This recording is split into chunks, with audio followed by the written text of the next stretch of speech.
সেই ব্রিটিশ খেদাও আন্দোলন থেকে শুরু করে 2001 সালের 1 অক্টোবরের নির্বাচন পর্যন্ত ওলামারা যেখানেই ঐক্যবদ্ধ হয়েছে সেখানেই বিজয় এসেছে। আমরা লক্ষ্য করে দেখেছি, আফগানিস্তান যুদ্ধ করল রাশিয়ার সাথে। এটি একটি অসম যুদ্ধ ছিল। আমার ভাষা আমি তখন বলতাম যে যুদ্ধ হচ্ছে নবজাতক শিশুর সঙ্গে সিন্দাবাদের বিরাট দৈত্যের সাথে। ওদের মডার্ন অস্ত্রপাতি আর আফগান মুজাহিদদের কাছে হলো নূহ আলাইহিস সালামের জমানায় বন্যায় ভিজানো গাদা বন্দুক। এই দিয়ে তারা লড়লেন। সেই লড়াইয়ে দেখা গেল রাশিয়ার মতো বিশাল দৈত্য কুপকাত হয়ে গেল, আর আল্লাহ তাআলা আফগান মুজাহিদিনদেরকে জিতিয়ে দিলেন। কেন দিয়েছিলেন? কারণ যুদ্ধ যখন লাগলো তখন সবাই পালানো শুরু করলো। ওই দেশটা জঙ্গল আর পাহাড় দিয়ে ভরা, সব পাহাড়ে জঙ্গলে সব পালাতে শুরু করলো। পালায় গিয়ে দেখলো ওলামারা সব এক জায়গায় এসে গেছে। ওই সব ওলামা যারা একজন আর একজনকে দেখতে পারে না, দেখলেই রুমাল দিয়ে মুখ ঢাকে, সালাম দিলে জবাব দেয় না। ফতোয়া দিয়েছিল সে কাফের 5 কারণে, উনি কাফের 3 কারণে, আর উনি কাফের 17 কারণে। এদেরকে যারা কাফের না মনে করে তারাও কাফের। আর ওই সব কাফের মরে গেলে তাদের কবরের উপর যে ঘাস হয় সেই ঘাস যে গরুতে খায় সে গরুও কাফের।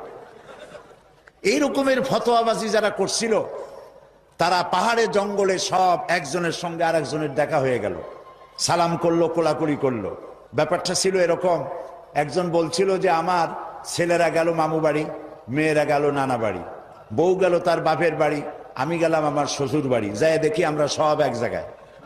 এখন জঙ্গলের ভিতরে গিয়ে আলেম ওলামা, সুন্নি বেদাতি, এইটা সেইটা সব এক জায়গায় হয়ে গেছে, কোলাকুলি শুরু হয়েছে। বলল যদি এই কোলাকুলি আগে করতাম তাহলে তো রাশিয়ার ভূত আমাদের ঘাড়ে চড়তে পারতো না। সুতরাং 9 বছর যুদ্ধ চললো। এই 9 বছরের অসম যুদ্ধে ওলামাদের ঐক্যের কারণেই আল্লাহ পাক আফগানের মুসলমানদেরকে ইসলামী রাষ্ট্র প্রতিষ্ঠার সুযোগ করে দিয়েছিলেন। আবার যে পতন ঘটলো, তাও মুজাহিদ আলেমদের মধ্যে যখন তাফরিকার সৃষ্টি হলো, ইখতিলাফ তৈরি হলো, একে অপরকে সন্দেহ করলো, দেখতে পারলো না, ভালো লাগলো না, সালাম কালাম করলো না, আবার কপাল পুড়লো, আবার বুশ এসে এদের হুশ নষ্ট করে দিল। আফগান আবার চলে গেল আরেকজনের দখলে।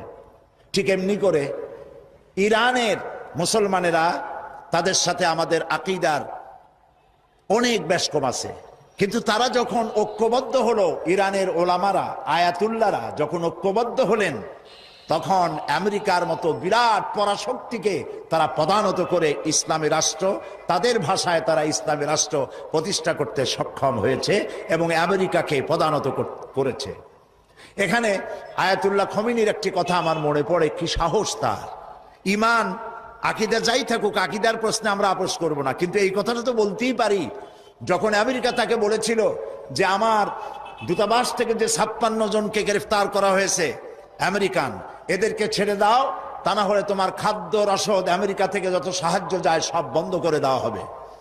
আয়াতুল্লাহ খমেনি জবাব দিয়েছিলেন আমেরিকান প্রেসিডেন্টকে, তুমি কারে খাবারের ভয় দেখাও? যেই জাতির বছরে 1 মাস না খাইয়া থাকা ফরজ, সেই জাতি তোমার খাবারের অপেক্ষা করবে? তোমার মতো কাফেরদের খাবারের কোনো পরোয়া আমরা করি না। মুসলমানেরা যখন ঐক্যবদ্ধ হয়েছিলেন, আল্লাহ তাদেরকে বিজয় দান করেছিলেন সেখানে। ঠিক এমনি করে পাকিস্তানে যখন সর্বশ্রেণীর ওলামায়ে কেরাম মুত্তাহিদায়ে আমল, মজলিস মুত্তাহিদায়ে আমল এ নাম করে যখন একটি সংগঠন কায়েম করলো, সমস্ত ফিরকার মক্তবায়ে খেয়ালে সমস্ত আলেমরা যখন ঐক্যবদ্ধ হলো, পৃথিবীকে অবাক করে দিয়ে ইসলামী শক্তি সেখানে বিজয় লাভ করলো। ঠিক অনুরূপভাবে বাংলাদেশ বিগত সরকার এইখানে অত্যাচার করেছে আলেমদের উপরে, এবং সবচাইতে বেশি দুশ্মনী করেছে তারা আলেমদের সাথে। আলেমরা ছিল তাদের জীবনের দুশ্মন। যে কবি তার কবিতার মধ্যে লিখেছে, ফজরের নামাজ যখন, ফজরের আজান যখন শুনি, মনে হয় যেন বেশ্যা তার খরিদ্দার ডাকতেছে।